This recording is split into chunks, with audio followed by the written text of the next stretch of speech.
All right, let's dive into this fascinating world of happiness. Yeah. Today we're going to take a deep dive into stumbling on happiness and try to figure out why predicting our own happiness is so darn tricky. Right. Have you ever felt that, like, Oh, yeah. wait, this isn't how I thought it would feel, kind of thing? Absolutely. Yeah. It's happened to all of us. It's so common, and this book, Yeah. Stumbling on Happiness, really tackles that Mm-hmm. head on, exploring this gap between Yeah. what we think will make us happy and what actually does. It all starts with this crazy idea Yeah. that our brains are basically time machines. It's this super unique human ability that lets us imagine the future. Mm-hmm. But the catch is, Yeah. it's not always accurate. Exactly. We often totally misinterpret our feelings. Yeah. And then we end up making these decisions Right. based on predictions that are completely faulty. It's kind of like that classic example of, you think you'll be happy living in a quiet cabin in the woods, but then you realize, Right. wait a minute, I thrive on the energy of like a bustling city. Exactly. Yeah. Totally different. And the book uses this great example of Clutterhans. Oh, yeah. The horse that could seemingly do math. Right, right. It turned out he was just picking up on these subtle cues from his owner. Oh, wow. So if a horse can fool us like that, how much are our own perceptions, kind of skewed by things that we're not even aware of? It makes you wonder, like, how much are we really seeing clearly? Exactly. I think it's a great analogy for how we basically trick ourselves. Yeah. We think we're seeing reality clearly, but then our emotions and biases can just, like, totally cloud our judgment. Absolutely. And that's what the book calls, Yeah. that blind spot of Right. the mind's eye. So then how do we navigate that, Yeah. especially when we're making these big life decisions? Well, one of the things the book suggests is when you're trying to imagine yourself in the future, imagine a typical day, Okay. not just like the highlight reel, Oh, that's interesting. because we tend to oversimplify things Right. and we gloss over all the potential downsides, Yeah. especially the further we're projecting into the future. That makes sense. Yeah, Because it's so easy to just romanticize, totally. like a big move or a career change, Mm-hmm. but then forget about all those day-to-day reality. Yeah, exactly. All those little details Yeah. that can really add up. So then Stumbling on Happiness also talks about, It dives into this concept of Okay. a psychological immune system. oh, yeah. It's like our brain's way of protecting us from emotional fallout. So it's like a defense mechanism Yeah. that kicks in when things don't go as planned. Exactly, like a buffer Yeah. to soften the blur. I remember that fascinating example from the book about the pigeons. Oh, right. They could learn to press a lever for food Yeah. when it lit up, but they struggled when the lever wasn't lit up. Yeah, they couldn't grasp the absence of something. Like our brains have a hard time focusing on what's not there, Exactly. which can lead to those faulty predictions again. Exactly. Like we might get all excited about a new job's perks, Mm-hmm. but completely overlook the grueling commute, Right, and then which eventually takes its toll. it just wears you down. Have you ever looked back on something that you initially considered a failure, Oh, yeah, and then you realize, definitely. like, your psychological immune system kind of kicked in It steps in. and maybe even, like, distorted the memory a little bit? It rewrites the narrative Yeah. to protect us. It's fascinating Yeah. that it can be both a blessing and a curse Absolutely. because it helps us bounce back from setbacks, Mhm. but it can also make us underestimate how adaptable we really are. We tend to overestimate Yeah. the intensity and the duration Right. of our negative emotions. So it's like our brains are playing it safe. Yeah. Always erring on the side of caution. Even when taking a leap Mm-hmm.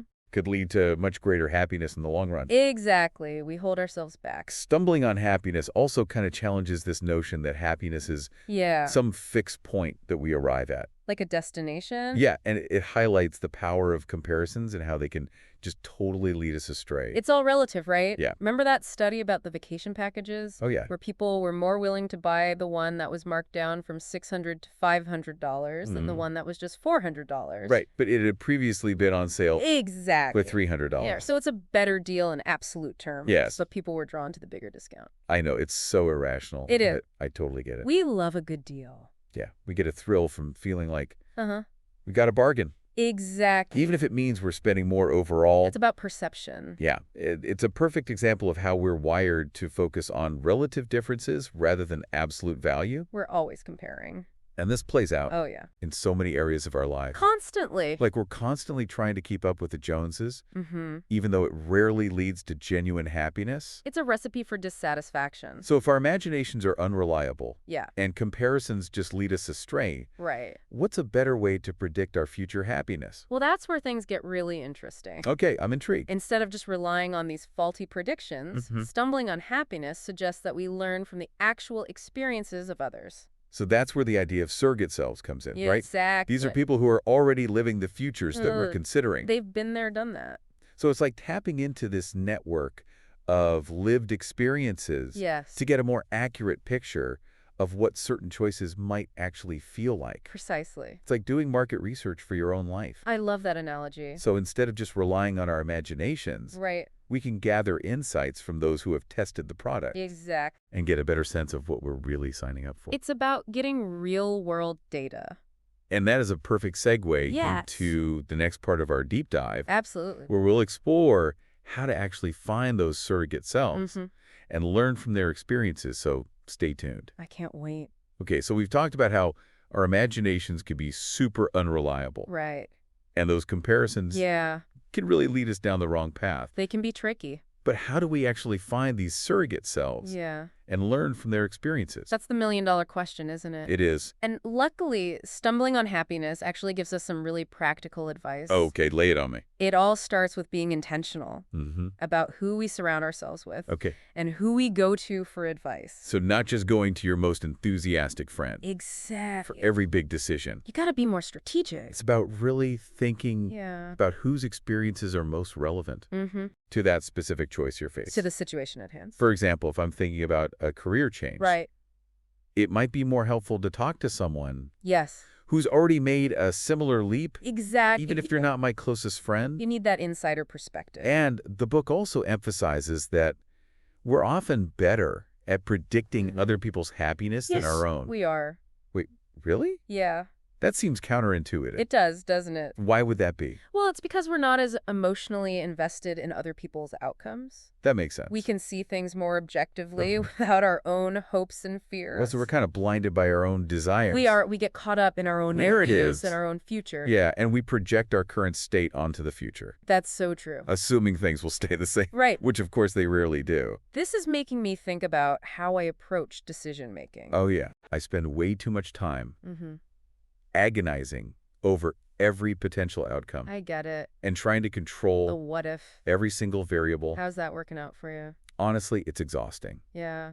and it often leaves me feeling paralyzed That's the thing about overthinking. by indecision. It can be so debilitating. Maybe this whole deep dive into stumbling on happiness Right. is kind of offering a new perspective. It can be eye-opening. Instead of trying to predict the unpredictable, Yeah, maybe it's more about shifting your focus. exactly. But to what? Well, to accepting that you'll never truly know how you'll feel Right. until you actually experience something. It's like taking a leap of faith, It is, in a way. but also recognizing the power of that psychological immune system Absolutely. and its ability to help us adapt To bounce back. and find happiness even when things don't go according to plan. Our brains are more resilient than we give them credit for. So maybe instead of obsessing Right.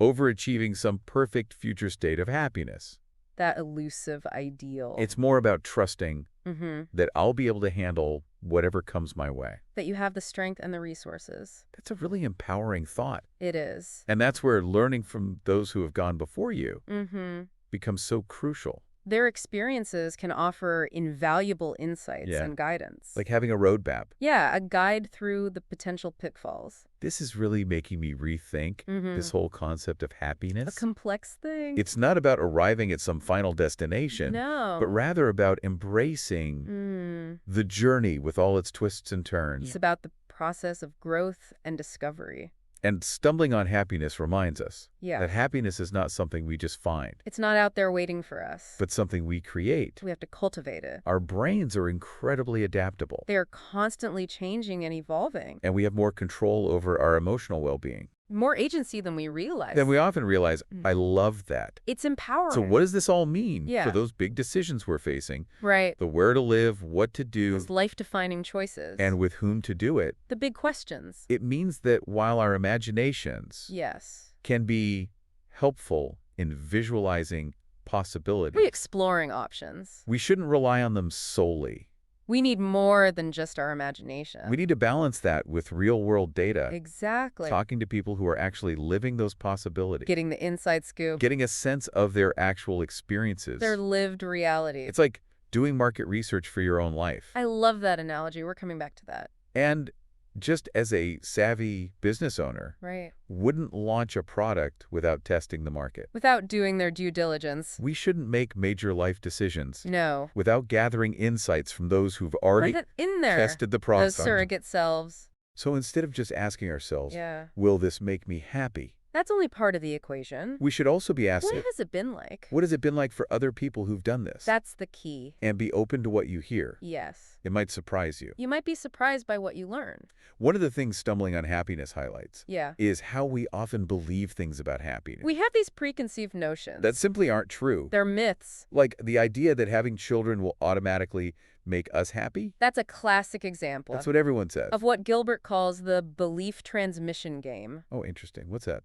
It's how cultural narratives and societal expectations shape our views on happiness. So it's like we're all playing this game. We are passing these beliefs down. Of passing these beliefs along. And they're not always accurate. Even though they're not always accurate. They can be misleading. So even though every movie, TV show. Right, every romantic comedy. Greeting card. Every Hallmark movie. Tells us that parenthood is pure bliss. That it's all sunshine and rainbows. The reality is often much more nuanced. It's a lot more complex. It is. And that's not to say that having children can't be a source of joy. Of course. But it's important to get into it with realistic expectations. Informed by real experiences. Yes, not just the idealized version. This is making me think about all the other beliefs about happiness that I've internalized over the years. We all have them. Like the idea that money equals happiness. That's a big one. That's what we're always told. Society's message. And while financial security is undoubtedly important. Of course it is. Research shows that once our basic needs are met,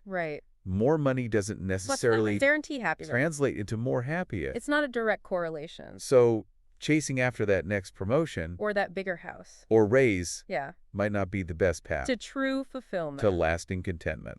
It's about finding what truly aligns with your values. Right.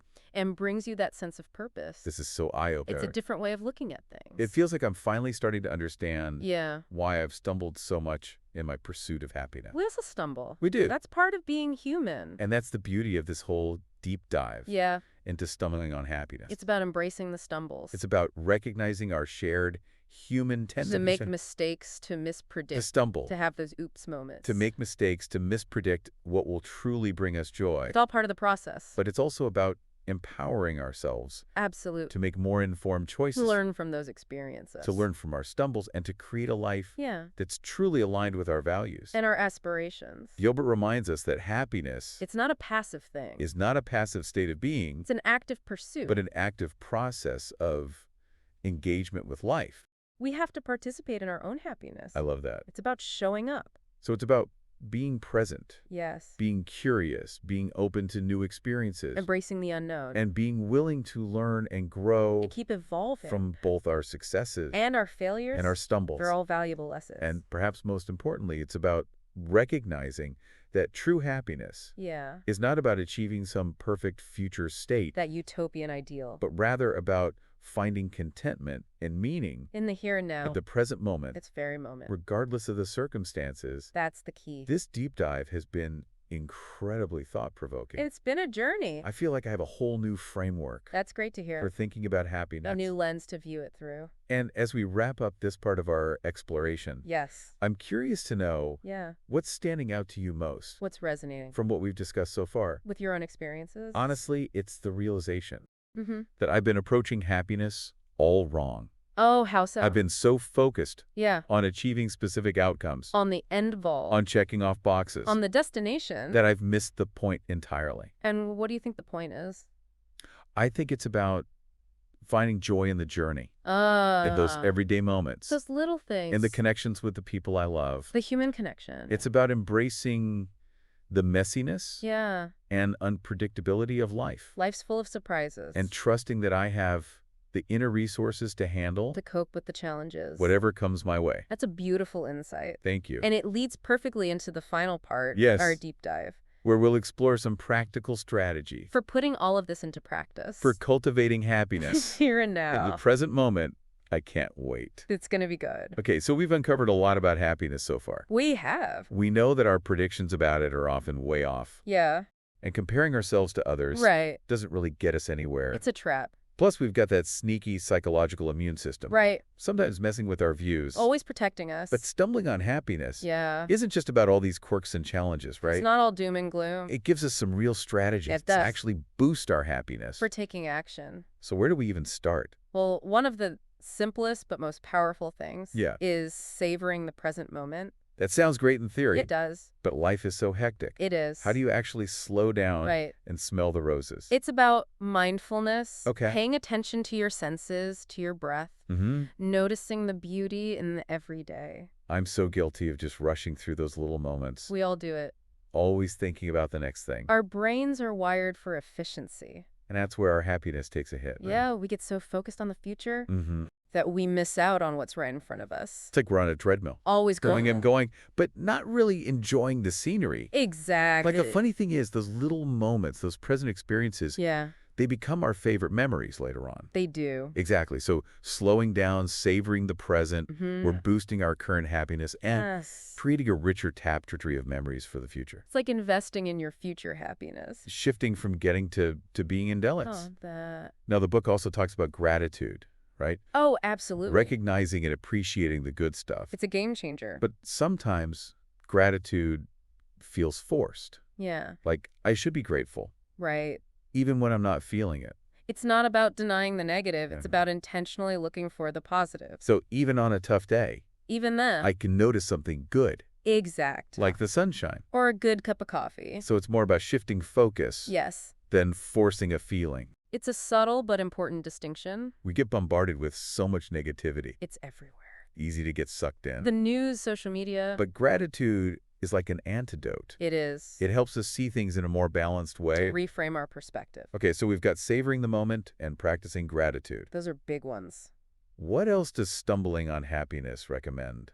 Acts of kindness, Oh, yeah. helping others is a huge happiness booster. I totally agree with that. It feels good to do good. It really does. It's a win-win. You're making a difference and boosting your own happiness. Exactly. It doesn't have to be some big grand gesture either. Nope. It could be something small, A simple act of kindness. like holding a door open, a compliment. or just really listening to someone. Those little things make a big difference. What I'm taking from stumbling on happiness Yeah. is that we don't have to wait for happiness to just happen. We have power. We can create it. We can cultivate. We have more control than we think. Way more. That's really empowering. It is. Happiness isn't out of our control. Right? It's a process, a journey It's ongoing. of learning and adapting. And choosing to focus on what matters. I love that. It's about aligning your actions with your values.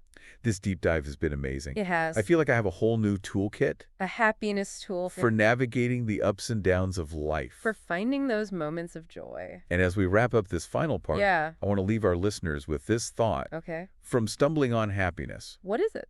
given everything we've learned, About our brains, about perspective. what's one decision you're facing Oh. where you might benefit from talking to a surrogate self? Ooh, that's a good one. Someone who's already walked that path. What a great question to ponder. I encourage all our listeners to ask themselves that question. It could be a game changer. You might unlock even more happiness. Absolutely. Thanks for joining us on this deep dive into stumbling on happiness. It's been a pleasure. 1498.